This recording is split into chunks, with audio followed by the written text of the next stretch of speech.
এদিকে master she এখন হাসতে হাসতে তাকে বলে, তুমি যেহেতু তোমার কষ্টের সাধনা নষ্ট করেছো, এবার তোমাকে একটা ভালো নিউজ দেই। যে মাউন্টেন তুমি একটু আগে ধ্বংস করেছো, সেই মাউন্টেনের চূড়ায় তোমার ভালোবাসার লিয়াও আছে। এতক্ষণে হয়তো তোমার লিয়াও শেষ হয়ে গিয়েছে। এসব কিছু বলে সে হাসতে থাকে। আর সীমাজিয়াও এটা শুনে দ্রুত লিয়াওকে খুঁজতে সেখানে চলে যায়। সে ওখানে গিয়ে দেখে লিয়াওকে সে যে আর্টিফ্যাক্ট দিয়েছিল সেটা ভেঙে পড়ে আছে। তাই সে বুঝতে পারে এই আর্টিফ্যাক্ট লিয়াওকে প্রোটেকশন দিতে পারেনি। তখন সে নিজের শক্তির সাহায্যে চারিদিকে লিয়াওকে খুঁজতে শুরু করে, কিন্তু আশেপাশে কোথাও লিয়াওয়ের সোল সে পায় না। তখন সে তার ক্ল্যানে চলে যায়। তার বাড়ির আশেপাশে তার শক্তি ছড়িয়ে তাকে খুঁজতে থাকে, কিন্তু লিয়াওয়ের আত্মা সে কোথাও খুঁজে পায় না। তখন নিয়ান বলে, এর মানে কি সত্যি সত্যি লিয়াও মারা গিয়েছে? সীমাজিয়াও কিছুতেই এটা মানতে পারছিল না যে লিয়াও মারা গিয়েছে। তখনই তার শরীর ভীষণ খারাপ হয়ে যায়। নিয়ান তাকে রেস্ট নিতে বলে, কিন্তু সে নিতে চায় না। তখনই তার অবস্থা আরো বেশি খারাপ হয়ে যায় আর সে জ্ঞান হারায়। এবার 18 বছর পরে সিন দেখানো হয়। 18 বছর আগে তাওই মাউন্টেন ধ্বংসের কারণে সবকিছু পরিবর্তন হয়ে গিয়েছে।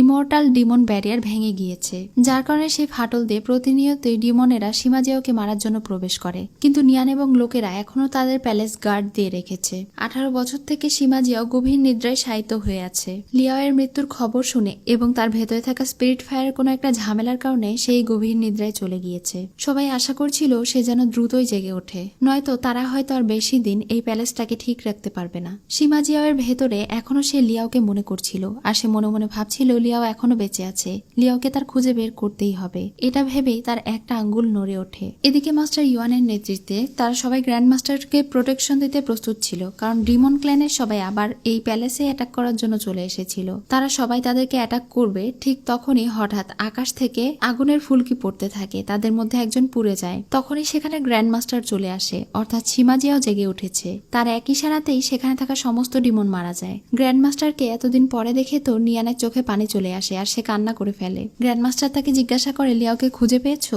তখন সে বলে, আপনি কি ভুলে গেছেন লিয়াওয়ের আত্মার অংশ কোথাও খুঁজে পাওয়া যায়নি, এমনকি রুলিং এরও একই অবস্থা হয়েছে। এটা বলে সে কাঁদতে থাকে। এখন সে উপরে তাকিয়ে দেখতে পায় ডিমন ইমর্টাল ব্যারিয়ারে ক্ষত তৈরি হয়েছে। তখন সে ওই ফাটলগুলো পূর্ণ করে দেয়। তাকে এত বেশি শক্তিশালী দেখে তারা সবাই অনেক অবাক হচ্ছিল। সে এটাও জানতে পারে ওই দিনের পর থেকে মাস্টার শিকেও আর কোথাও খুঁজে পাওয়া যায় না। অনেকে বলেছে তাকে নাকি ডিমন রিলিমে দেখা গেছে।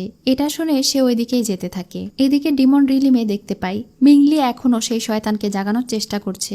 সেই শয়তান অনেক বেশি রেগে গিয়েছিল, কারণ সীমাজিয়াও আরো পাওয়ারফুল হয়ে গিয়েছে। এখন তার কাছে 2টা স্পিরিট ফায়ার আছে, এজন্য সে তাকে চর মারে। তখন মিংলি বলে, এখনো আমাদের কাছে আশার আলো আছে। সেই ফ্রোস্ট ফিশ এখনো বেঁচে আছে, মানে তারা লিওয়ের কথা বলছিল। সে বলে তাদের রিমন রিলিমের অ্যাবাসের আশেপাশে সে তার উপস্থিতি টের পেয়েছে। হয়তো মেয়েটি অনেক বেশি আহত, এজন্য তাকে খুঁজে পাওয়া যাচ্ছে না। তবে তাকে খুঁজে পেলেই সীমাজিয়াওকে মেরে ফেলতে পারবে।